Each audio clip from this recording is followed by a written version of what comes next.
Hello and welcome to Ecoholics. Today we are going to talk about a very fun and interesting topic that is related to the real life economics, which is price discrimination.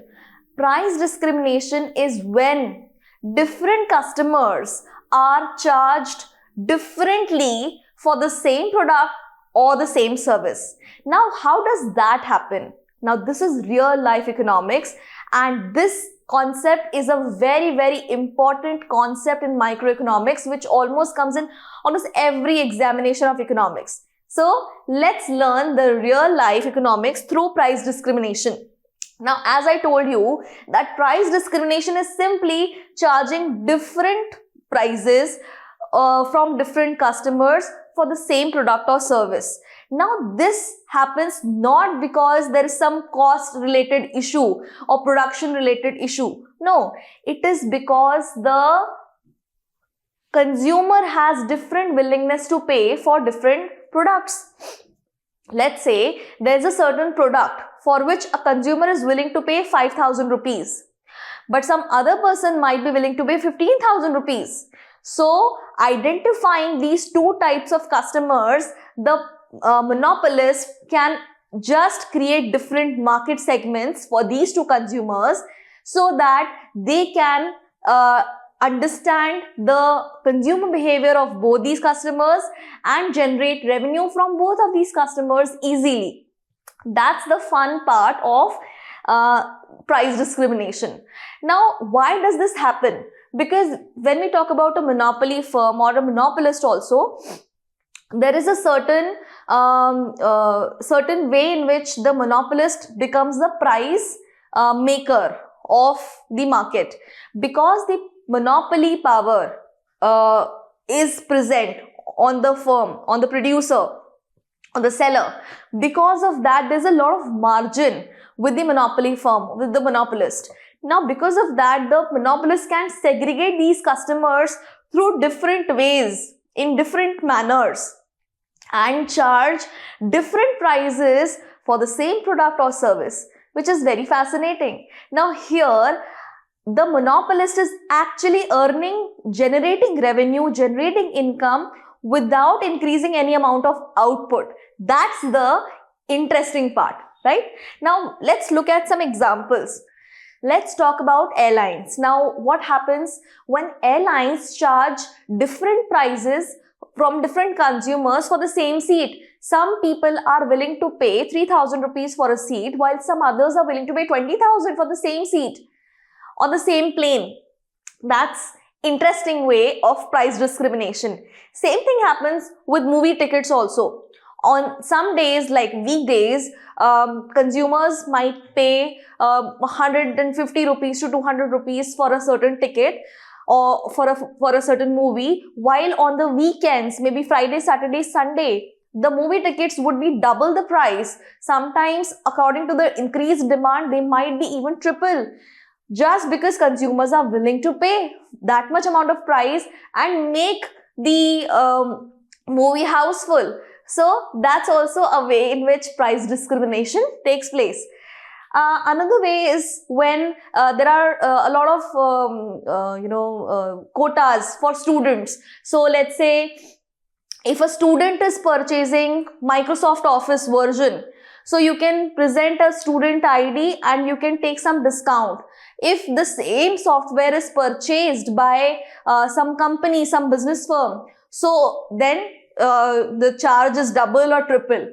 So it means that according to the affordability, according to the willingness to pay, according to the consumer market, the businesses identify the consumer behavior, the willingness to pay, and they differentiate these prices, and then they promote their goods and services. Now interestingly, the products are purchased and the products are presented in the market in that way where consumers actually make a purchase, because the segmentation of market has been done like that.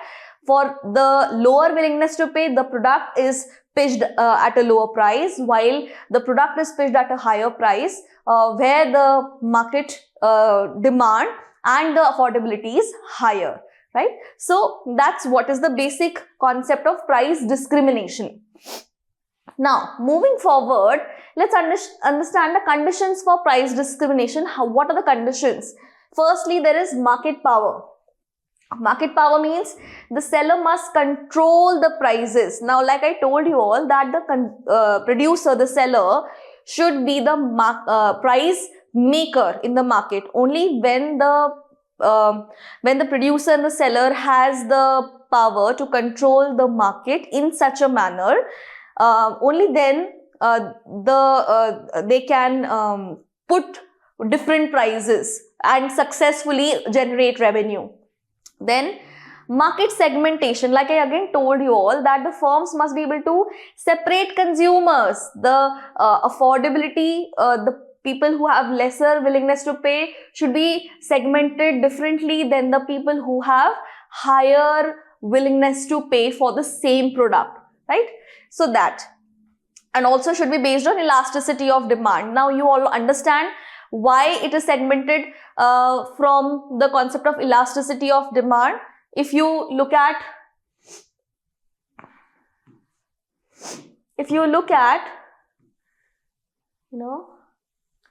let's say this is an elastic band.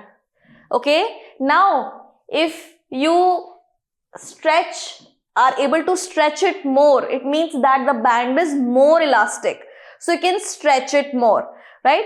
Now what does this mean when we talk about elasticity of demand? When there is no stretchability or when the demand is inelastic, it is for those goods which are of ultimate necessity, while the goods which are of not high necessity, for example, the fast moving consumer durables, they're of not high necessity. You can always go without a cup of tea, or always can go without a certain shampoo, right? But you cannot absolutely go without your basic food or your basic clothing. So the elasticity of the demand also has a lot to play with respect to the price discrimination, because the elasticity of demand is going to decide the willingness to pay for a certain product. For example, if a certain product is pitched at 1,20,000 rupees, okay, let's say it's a luxury brand, something from the luxury brand, okay. Now if you are willing to pay, if you really love luxury brands, if you are a person who loves brands, then you would save your money so that you can purchase a purse or some clothing apparel for this much amount. However, if the same apparel, a similar apparel or a bag can be purchased at 20,000 rupees or even 2,000 rupees or even 200 rupees, then that type of consumer will purchase those goods. So it means that one product, same product, may have different, different ways in which consumers perceive it. But of course, this is a luxury brand. So obviously, not everyone has the affordability to purchase a luxury brand. And also not a liking for luxury brands also. But if we talk about normal stays, let's say for example, we talk about hotels or restaurants. If you want to book rooms in a particular hotel, if you look at the rates online from your phone, they will be different than then if you use another device. If you use your laptop and you visit the website of a hotel and you want to book the rooms from your laptop, they are going to be completely different. So it means that the market for booking hotels is also segmented by device. This is how in depth and ingrained the seller is into the brains of the consumer, right? And finally, prevention of resale, which means that consumers purchasing at a lower price should not be able to resell it. So there should be some kind of a statutory label on it. Now, let's look at the 3 types of price discrimination or the 3 degrees of price discrimination. They are highly important in most of the MCQ examinations. Let's say RBI DEPR or UGC NET. You will find such questions which identify with the degrees of price discrimination. So, you should know what is first degree, what is second degree, and what is third degree price discrimination. So, let's understand. Now let's first look at the first type, the first degree price discrimination. It's usually called as the perfect price discrimination, and it usually does not exist in the market, but we should understand what are the conditions for first degree price discrimination. Here the monopolist is going to charge each customer the maximum willingness to pay. So now it means that each of the customer purchasing a certain product or service may have different willingness to pay. So the maximum willingness to pay of each of the customer can be charged by this monopolist under this perfect or the first degree price discrimination. Like I said, it is an idealistic concept, but we should understand it so that we know the way in which segmentation or the way in which maximum revenue can be generated by the producer. Here the consumer surplus is 0. Why? Because the producer, the seller is really able to churn the maximum willingness to pay out of the consumer. Like I told you all before, that on different platforms you will find the same product or service to be sold at a different price.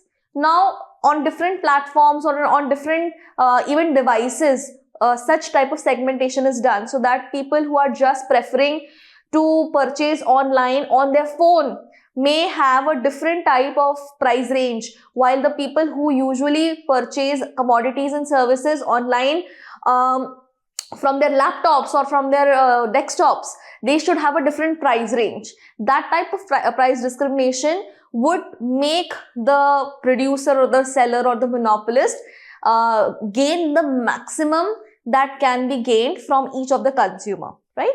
So that's that. Now, personal negotiation based pricing or old school auctions. Basically, like I told you all, that this is the perfect picture that exists, but it does not actually exist, right? But personal negotiation based pricing mean that the producer would negotiate with each and every customer and fix that price according to the affordability to pay. So that's how it's done. Then we have the second degree price discrimination. Different prices for different quantities or versions. So now for different quantities of the same product, we will have different type of prices. Even for the different versions. For example, you have electricity slabs. Now electricity is, let's say, one service, one singular service. But the units of electricity which are produced will shift you from slab 1 to slab 2 to slab 3, and the per unit calculation can change. So you might be utilizing 0.5 units more from the first slab, but still you will be charged according to the next slab. So you will be charged more. That's what is second degree price discrimination. Okay, happens with data packs, with bulk discounts also. Then the third degree price discrimination is the usual, very common, very realistic one, where different prices are charged for from different consumers or consumer groups based on their elasticity of demand. So like we looked at this concept before, elasticity of demand has a very, very big role to play. The items of necessity or the people who purchase goods on a regular basis, certain goods and services which are purchased on a regular basis, the prices for that can be increased by the producer bit by bit, and still the consumer is going to willing to pay for that product or service. While the products for which the elasticity of demand is more, Of course, for the consumer, these products are not going to be very exciting. So not all consumers are going to be really excited to pay a certain price for these products. So whenever you will find that the elasticity of demand is more than 1, it would mean that the price set by the monopolist would be lower. And whenever elasticity of demand is less than 1, it means that the elasticity of demand is less. So it would mean that here the monopolist can increase the price and take the maximum consumers surplus towards producers surplus. So in the third degree price discrimination, we can have all those commodities which are sold in a way where there are different prices for different consumer groups. So you should understand over here consumer groups based on the elasticity. If you are going for, let's say, you're purchasing a train ticket, okay, and you opt for elders quota, or you opt for ladies quota, or a certain quota, or a railway quota. So you will have different prices for the same seat which would be purchased by some other person which does not have a quota, and they will pay full price. So that means that the price discrimination is happening according to the groups of people, and that's segmentation of groups of people into different segments, and then the price is charged accordingly. So that's the third degree price discrimination. That's the most commonly found price discrimination. Now, what are the effects on welfare from the price discrimination? The advantages, of course, are more related towards the producer, because the producer also has all the right to take advantages and gains. Like I told you all before, that without increasing any output, realistically, the gains can be increased by the producer by charging different prices from the different consumers for the same product or service. Also, it helps to recover the fixed cost which has been incurred to the producer, to the seller. For example, whatever the fixed cost has been put up by the seller, those can be recovered from these different charges. Also, it promotes equity. For example, such type of fancy discounts and different ways in which a certain brand is promoting its same product at different prices can also catch more amount of market segment. So that's the advantage for the producer. What are the demerits? Consumer surplus falls. Like we saw that in the first degree price discrimination, the consumer surplus was almost zero. So inequality may arise, and also consumers without awareness and full information may pay more even when the affordability for the consumer is not for that product or service. Then monopoly pricing always causes inequality, it always causes allocative inefficiencies because the monopolist is the price maker of the market. So all the control is with the monopolist, which often reduces the welfare of the consumers. And the administrative difficulty in segmentation also may occur when the producers are new towards the market and the segmentation has not been done properly. It may also showcase the brand or showcase the company, the firm in a bad light, just because of the problems in pricing and the problems in segmentation, right? So that being said, let's have a look at the real life examples. Okay, the real life examples of price discrimination, we talked about airlines, how airlines fix the prices, hotels, how hotels fix different prices on different devices, how e-commerce is done online. The digital commerce has just created a new array of price discrimination for different products and services. Okay, So in this manner, the price discrimination is not just a theory, it's how modern monopolies maximize the profits strategically, right? So that's a very, very interesting way in which we can learn price discrimination. It's a very important topic, okay? Very, very important topic. So that is all for today. I'll see you all with new and more such informative concepts on different subjects of economics. Till then, stay tuned to Ecoholics.